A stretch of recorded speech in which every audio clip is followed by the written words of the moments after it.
Pemirsa, terima kasih Anda telah mengunjungi channel ini. Sebelumnya, kita bahas mengenai sejarah awal mula KSPAN. Maka pada kali ini kita akan bahas mengenai eksistensi kelompok siswa peduli AIDS dan narkoba atau KSPAN dan kegiatan mereka.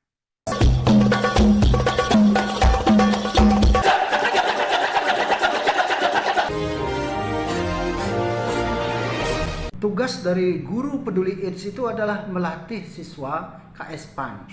Nah, yang ingin saya tanyakan adalah bagaimana sistem rekrutmen dari siswa peduli AIDS itu atau KSPAN itu, Pak? Ya, terima kasih pertanyaannya. Jadi benar bahwa di samping membina KSPAN, guru peduli AIDS yang telah dilatih itu juga berkewajiban melatih KSPAN atau melatih siswa KSPAN di sekolahnya. Nah, kita ketahui bersama bahwa di setiap sekolah, baik di SMP maupun di SMA, ada beberapa kegiatan ekstrakurikuler yang sudah ada, termasuk misalnya pramuka, kemudian UKS, kelompok ilmiah remaja atau KIR, yang langsung dibina oleh tiap sekolah. Tetapi juga remaja atau siswa di sekolah itu juga dibina oleh institusi lainnya ya, termasuk misalnya BKKBN membina remaja melalui sekolah itu dalam bentuk kegiatan genre atau generasi berencana. Ya.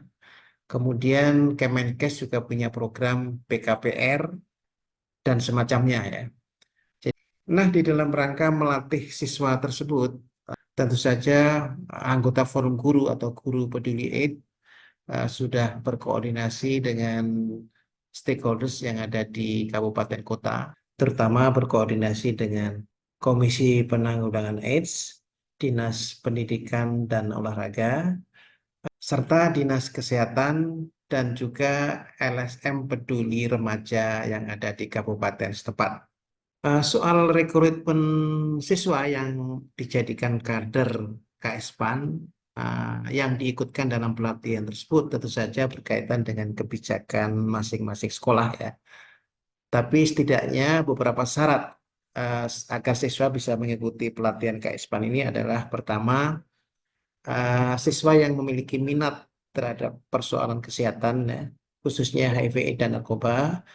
Kemudian diprioritaskan anak didik atau siswa yang masih di dalam kelas 1 dan 2, karena kelas 3 mereka dianggap terfokus menyiapkan ujian akhir mereka, baik di SMP maupun di SMA. Kemudian sanggup mengikuti pelatihan selama 3 hari ya, lebih kurang 3 hari. Dan sanggup melaksanakan kegiatan KSPAN setelah pelatihan. Materi-materi apakah yang diberikan dalam pelatihan KSPAN itu oleh forum guru? Adapun materi pelatihan KSPAN di sekolah tersebut adalah meliputi materi pokok dan materi penunjang ya. Nah, materi pokoknya adalah tentu saja infeksi menular seksual, kemudian HIV/AIDS, serta kesehatan reproduksi atau KESPRO dan narkoba. Sedangkan materi penunjangnya adalah dinamika kelompok ya, karena mereka seringkali berkegiatan bukan hanya sendirian, bukan hanya individual, tetapi kegiatan bersama teman-teman sebayanya, sehingga penting masalah dinamika kelompok ini. Kemudian materi penunjang lainnya adalah keterampilan berkomunikasi. Nah, diharapkan setiap kader KSPAN bisa terampil mengkomunikasikan pikirannya, terutama menginformasikan masalah HIV/AIDS dan narkoba kepada teman sebayanya. Dan yang terakhir adalah materi yang terkait dengan pemberdayaan mereka, termasuk lifestyle. Dan yang ketiga, tugas dari siswa KSPAN itu setelah dia dilatih seperti apa, Pak? Terakhir adalah ragam kegiatan KSPAN. Nah, kegiatan KSPAN ini secara umum bisa dibilang menjadi dua, yaitu kegiatan individual dan kegiatan kelompok atau bersama ya.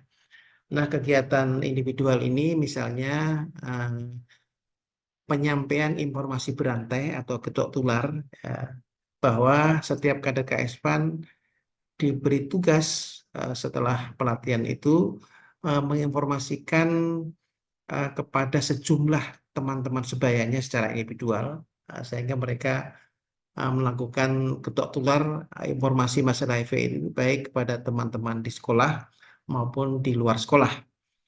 Kemudian kegiatan lainnya yang saya pikir dilaksanakan di sekolah adalah misalnya kegiatan diskusi seputar masalah HIV/AIDS. Nah, di sini seringkali sekolah menggelar kegiatan diskusi baik bersama guru-guru mereka maupun yang diinisiasi oleh uh, KSPAN itu sendiri.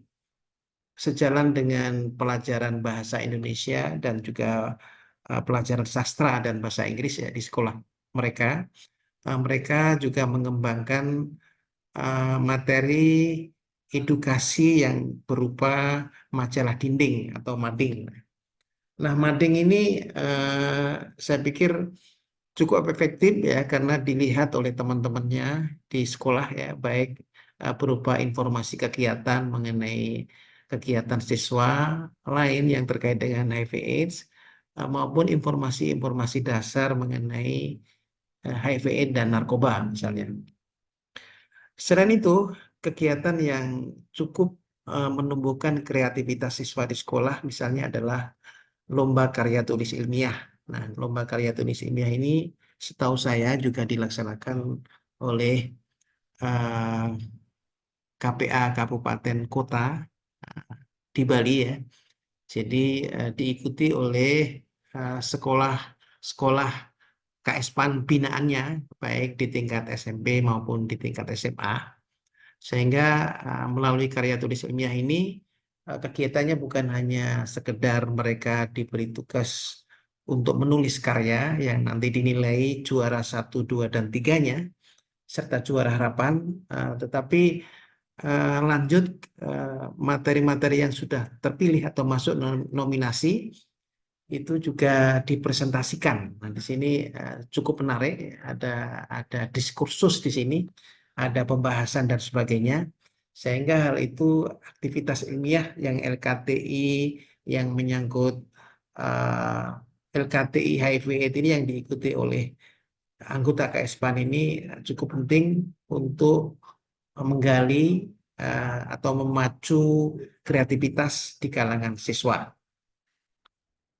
Selain itu, lomba lainnya selain EKTI, saya lihat juga sejalan perkembangan teknologi komunikasi informasi di era digital saat ini, mereka juga membuat materi KI, HIV, dan narkoba dalam bentuk digital, ya, yaitu video, TikTok, yang dimasukkan dalam Instagram, YouTube, dan sebagainya. Nah, saya pikir ini satu perkembangan yang menarik ya, sesuai dengan era digital 4.0 dewasa ini.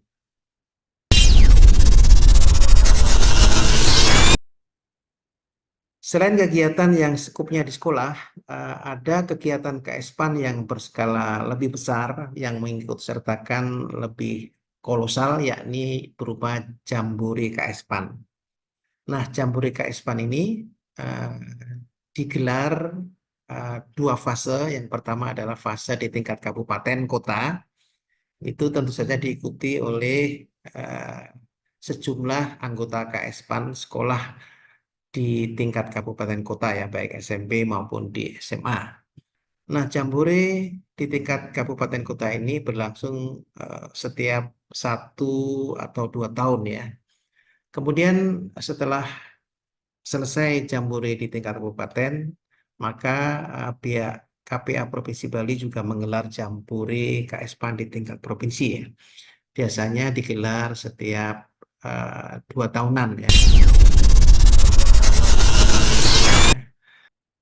Ada sejumlah tujuan dalam momen Jambore ini tentu saja.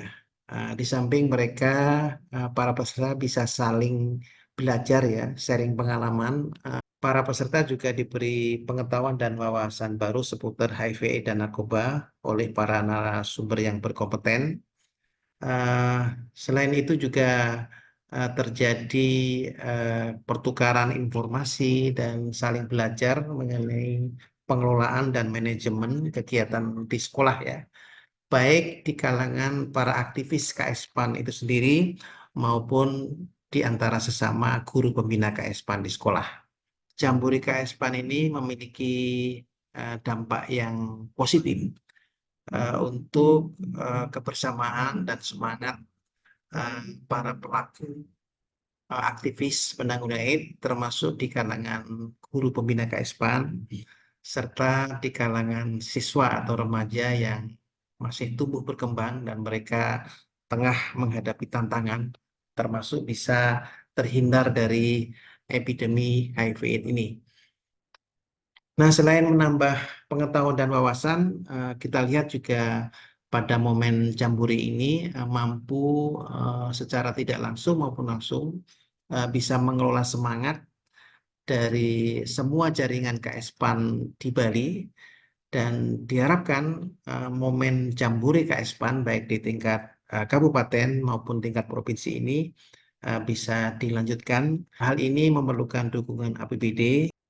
Demikian informasi seputar eksistensi KS PAN dan kegiatannya. Lain kali kita berjumpa lagi. Mudah-mudahan ada manfaatnya. Billahi taufiq hidayah. Wassalamualaikum warahmatullahi wabarakatuh. Salam.